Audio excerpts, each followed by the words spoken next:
नमस्कार। इस वीडियो में हम 69,000 शिक्षक भर्ती के विषय में चर्चा करने वाले हैं। आप सभी जानते हैं दिसंबर 2018 की यह भर्ती है।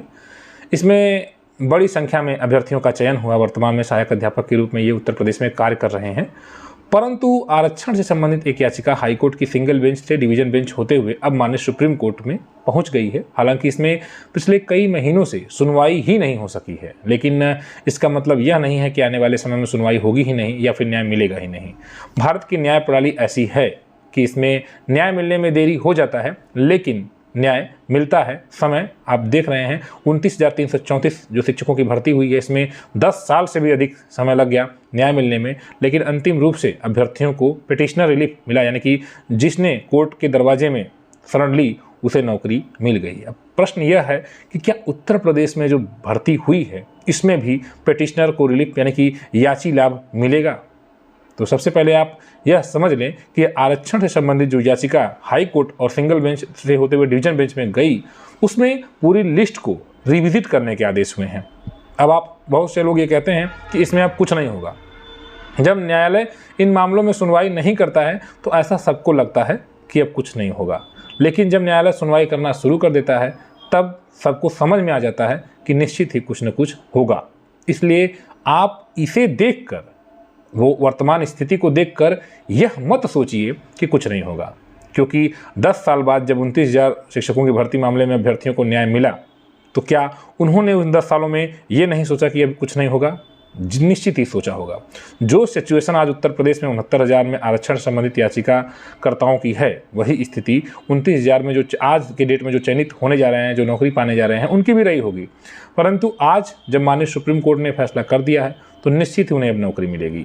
अब प्रश्न यह है कि क्या उत्तर प्रदेश में पिटिशनर्स को ही रिलीफ मिलेगा? तो अभी अगर आप देखें हाईकोर्ट सिंगल बेंच और डिवीजन बेंच के जो जजमेंट दिए गए हैं, उसमें पूरी लिस्ट को रिविजिट करने के आदेश दिए गए हैं। कहीं भी पिटिशनर को ही नौकरी देने के आदेश नहीं हुए हैं, यानी कि 69,000 मामले में पूरी लिस्ट पर ही प्रश्न खड़ा हुआ है, जिसको हाई कोर्ट ने गलत माना।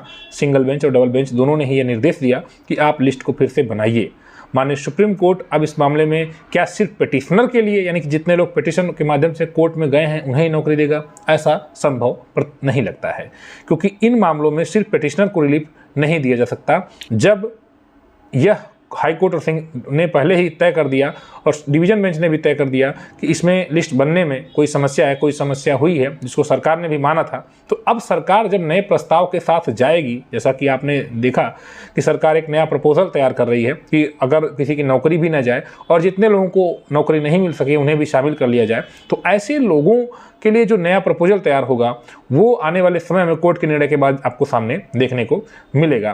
प्रश्न यह है कि सिर्फ जो पिटिशनर बने हैं उन्हें ही नहीं समायोजित किया जाएगा, उन्हें ही नहीं मिलेगा, बल्कि जो भी लास्ट कट ऑफ, जैसा कि अभी आपने हाल ही में देखा 29,334 जो भर्ती हुई है, तो उसी प्रकार से जो लास्ट कैंडिडेट सेलेक्ट हो रहा है हर कैटेगरी में, उससे ऊपर जो भी कैंडिडेट है वो सब चयनित होंगे, सिर्फ पिटिशनर नहीं चयनित होंगे। ठीक, इसलिए आप अगर यह सोचते हैं कि सिर्फ याची लाभ होगा, सिर्फ याचियों को नौकरी मिलेगी उत्तर प्रदेश में 69,000 मामले में आरक्षण संबंधी जो याचिका पेंडिंग है, तो आप शायद सही नहीं सोचते हैं, क्योंकि मैंने आपको बताया कि यहाँ पूरी की पूरी जो लिस्ट है उस पर ही प्रश्न खड़ा हो गया है। और माननीय हाईकोर्ट की सिंगल बेंच ने, साथ ही साथ डिवीजन बेंच ने, दोनों ही कोर्ट्स ने ये कहा है कि आप फिर से पूरी लिस्ट ही बनाइए।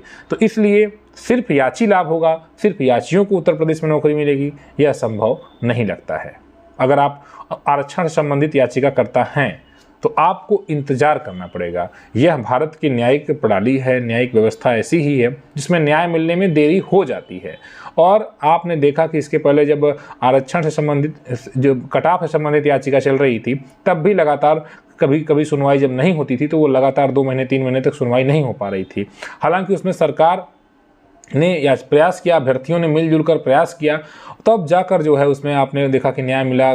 सरकार के अधिवक्ता कभी कोर्ट नहीं जाते थे, उसको लेकर अभ्यर्थियों ने प्रदर्शन किया कि एडवोकेट जनरल एजी को भेजे सरकार। आपको याद होगा वो नारा उस समय जब दिया जाता था बीएड, जो 69,000 में चयनित बीएड बीटीसी शिक्षक हैं उन सभी के द्वारा, उसको लेकर भी प्रदर्शन किया गया। जिसके बाद शिक्षा मंत्री आए और उन्होंने कहा कि हमने एजी से रिक्वेस्ट की है कि वो अगली डेट में पहुँचे।